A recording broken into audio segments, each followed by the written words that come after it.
कि जब शोषित वंचित मजदूर का चीख सुनाई देता था, अगड़ा पिछड़ा का भेदभाव चरम पे दिखाई देता था, जब उच्च जाति वाले सब जातियों को सताया करते थे, तुम नीचे बैठने लायक हो, ये लात मार बतलाते थे। अंधकार था जब चाहूं और कहीं रोशनी नहीं दिखता था, दलितों की बहन बेटियों का सरेआम इज्जत लूटता था। फिर हुआ धन्य धरा फुलवरिया का जहां लालू जैसा वीर जना। ये ऊंच नीच मिटाने को सरनी ने एक यही जना। इकट्ठा कर सब समाज को, लालू आए सरकार में, फिर कौन है अगड़ा कौन पिछड़ा, सब एक सा इस दरबार में। अरे रोटी तो कमा लेते ही तुम, कदकाठी कितनी अच्छी है, रोटी के साथ इज्जत दी उसने।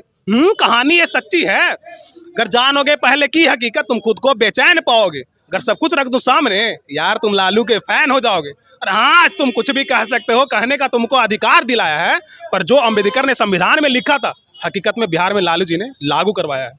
धन्यवाद। ये जो आपने पंक्ति बोला है, इस चीज को आपने उस समय के दौर में, आपकी जन्म कब की है?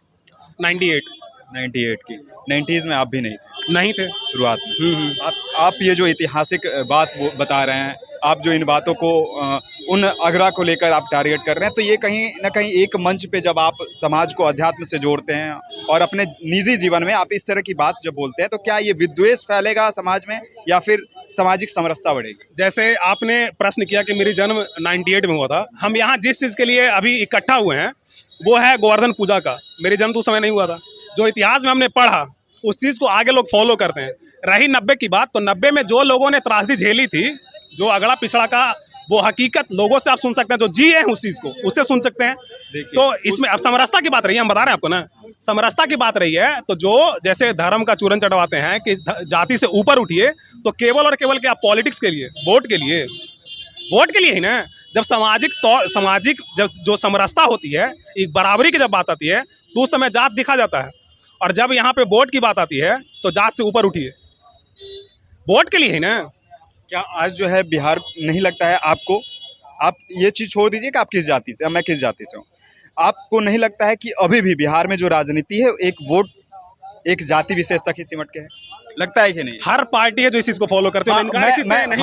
मैं बस एक युवा होने का, मैं पार्टी विशेष पे नहीं जा रहा, तो ना मैं जाति विशेष पे, मैं बस ये पूछ रहा हूँ कि जाति विशेष पे राजनीति होती है या नहीं? होती है। अब हम का उदाहरण आपको दे रहे हैं, जो नया एक पार्टी बन के आई है प्रशांत किशोर पांडे जी का। प्रशांत किशोर उन्होंने, हाँ, जो पूरा नाम है वो बताइए, वो नहीं लगा रहे हैं, अलग बात है, छुपाने की कोशिश इसलिए कर रहे हैं कि भीड़ में वो है नहीं, दिखेंगे नहीं, इसलिए छुपा रहे हैं वो।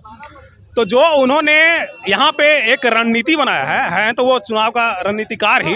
तो जो रणनीति बनाया है उसमें खास करके जैसे आरजेडी को टारगेट करने के लिए कि मुस्लिमों का वोट वो बांटने के लिए एक बहुल, मतलब वो दिखाए हैं नंबर को कि हम इतने नंबर में विधायक जो है वो मुस्लिम का रखेंगे, इतने में हम SC ST वालों को रखेंगे। तो ये रखने का क्या मतलब है? आप जाति विशेष का राजनीति कर रहे तभी ना।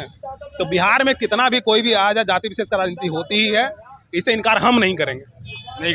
होती है मान देखिए। तो इनका भी कहना है, और आज की इस युवा पीढ़ी है और इस युग के 21वीं सदी के युवा हैं जो कह रहे हैं कि आज भी राजनीति भले मंच एक हो जाए, लेकिन राजनीति अभी भी जाति की होती है। और इस जाति के राजनीति के साधने के लिए, तीर निशाना साधने के लिए सभी लोग जो होते हैं एक मंच पे दिखने लगते हैं। बाकी आपको यह वीडियो कैसा लगा, अपनी प्रतिक्रिया कमेंट बॉक्स में जरूर दें।